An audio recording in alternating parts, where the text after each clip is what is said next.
Hello everyone, welcome to the most common mistakes that intermediate players make.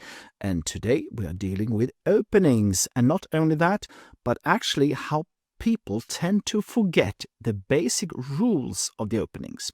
I've already given you some instructions on how to approach an opening, how to work from the end game to the middle game, and then you come to the opening. But now let's be a little bit more concrete. What are the crucial mistakes that people do when they play their openings? Well, actually, the most common one is that they forget the basic rules of an opening. And what are those? Well, let's take a look what I teach children the first time we go into openings. And that is the 6 opening rules. The number 1 is open the big door. That means that you should try to control the center. Then you should bring out your pieces as quick as you can. Find active positions for them so you don't have to move them twice. Then put the king into safety. That normally means castling. And then the queen starts with a small step. Of course, you can try to bring it out to give some kind of scholar's mate, but normally you just have to go back, so it's a loss of time. Instead, start with a small step is normally a good choice. And then try to make your rooks active and let them support, not the least, the center. And I said that this is something that players tend to forget. And if I show you the perfect opening, it would be something like this. And this is important to keep in mind, even though you get into details in all types of openings that you are preparing. Do not forget that if you bring out the pieces, open up the door, have a good king in safety when it comes to castling, queen and rooks like this, normally you have a very strong position. And I want to show you some examples that will show you that even very strong players, sometimes they forget the importance of this. So let's take a look of a game between Koblenz and Zagoryansky. Quite strong players. And one problem, of course, with the setup that I just showed you is that black will try to avoid to give you, for example, an open door. I mean, controlling the center by playing e5 himself. But then, of course, the classical way for white is to try to persuade black to take the pawn on f4 so that you can have this great center of yours. So f4, this is the king's gambit, and after e take f4, knight f3, we have a position played many times, and I just want to emphasize that I don't say that this is a very good opening for white, but actually it's a very strong choice when it comes to trying to get this type of position that I just showed you. So in this game, black played knight f6. After e5, knight h5, white played an interesting move. Queen e2.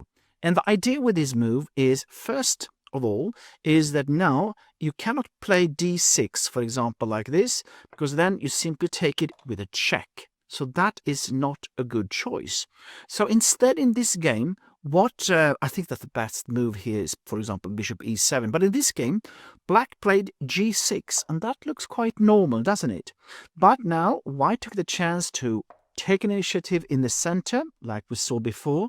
But the thing is that when you play like this, to develop your pieces, to try to take the center and all these kind of classical ideas, normally it can be very dangerous for your opponent. In this game, black played the bad move bishop g7. And already now, white has almost a winning move. And what was that? Can you see that? Yes. He played g4. It is a fantastic move because now either the knight is stuck on h5 and will be lost, or after f take g3, white had the nice move bishop g5, threatening the queen on d8, and only move f6, then simply take it, and now it is a check like this, and this means that after king f7, take on g7, threatening the rook, threatening the queen, white is already winning. So you can see, by following these principles that I showed you, how to bring out the pieces with the 6 opening rules, white can actually have a strong position. And if black does not take care, maybe white can win quickly. Okay, so let's take a look at the next game. And now we have a really top players. We have Boris Spassky playing against Jesper. Probably you know that Boris Spassky was a world champion, and he had most people say that he has got the most natural talent we ever seen when it comes to chess. Jesper, a fantastic, creative and great American grandmaster. So in this game, we saw e4, e5, and again f4, this king's gambit. He took on f4, knight f3, and instead of putting the knight on f6, he played knight e7. White took the chance to get the center, but of course now we have a strong grandmaster on the other side, and of course he challenged the center with d5. Knight c3, logical development for white. D take, knight g6. You can see that the idea from black is to cover up the f4 pawn, protecting it from the bishop to take on f4. And now white wants to undermine this idea by playing h4, a very aggressive move, wants to play h5 to drive away the knight on g6. Queen e7, interesting move, I think, because it's threatening the knight on e4. But what is interesting now is that white played the lovely move king f2. And the idea now is, of course, that if the queen takes on e4, then you can play bishop b5 check and c6, rook e1. And now you can see that we have the queen and the king on the same line, and white will win. And instead of king d8 in this position, it doesn't matter, because after rook e1, queen d5, we have a checkmate on e8. So king f2, very creative and very nice. And now you can see that the queen on e7 is a little bit strangely placed. Bishop g4 came, h5 threatening the knight, and again you cannot take on e4. Bishop b5 and rook e1 is still working. So knight h4 came. Again, very interesting move, because if the rook takes, you can take on f3 and then take on h4. So bishop take on f4, knight c6, bishop b5. You can see how easily white can develop his pieces. Castling, take, and queen d3. And what has happened now is that you can see that the black king, okay, it got to castle alongside, but you can see the weakness on a6. You can see that the knight on e4 can go to c5, and this is actually what happened.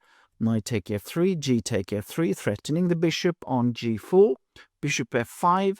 Now check on a6, king to b8, and knight c5. And now you can see that white is threatening a checkmate on b7. Only way to cover up is bishop to c8. Now queen takes c6. And of course now maybe you can see that the pawn on d4 is hanging, and this is what happened. But now white had a nice move. Rook a e1. And the idea is that you are threatening the queen on e7, but also the pawn on c7 is very vulnerable. So for example, queen takes c5 is not to recommend, because then you have bishop take on c7 checkmate. I think that you can see that white suddenly have a fantastic position, going in for the 6 opening rules, and then more or less crushed his opponent, even though he's a strong American master. What happened in the game was take on f4, now just a repetition, and now took on e7, bishop take e7, rook d1, rook f6, like this.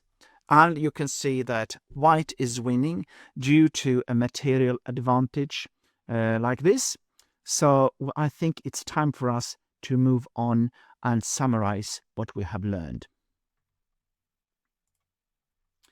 So when you play the opening, never forget the 6 opening rules. You know, to take control of the center, try to get 2 pawns in the center, and opening up the doors for your pieces, and then bring out your pieces behind as quick as you can, find active squares, and then go for a castle with your king, or at least put it in safety. The queen starts with a small step, and then bring in your rooks. And in the games I showed you, this is exactly what white did. One thing that less experienced players tend to do is to play for traps. But in the long run, this is not to recommend. Instead, play for developments. Then the traps will come from themselves. So instead of playing for simple traps, play for development. And A development, as you saw in our games, can quite often be transformed into dangerous attacks. But if this is not the case, quite often you can also make it transform it into a long-term advantage instead of this rapid development and an attack. So if there is no attack, go for transformation into a long-term advantage. And if you follow this, then I can assure you, you most likely will have a good game from the opening. So do not fall into these simple mistakes that people tend to do, and that is to forget the 6 opening rules. Bye.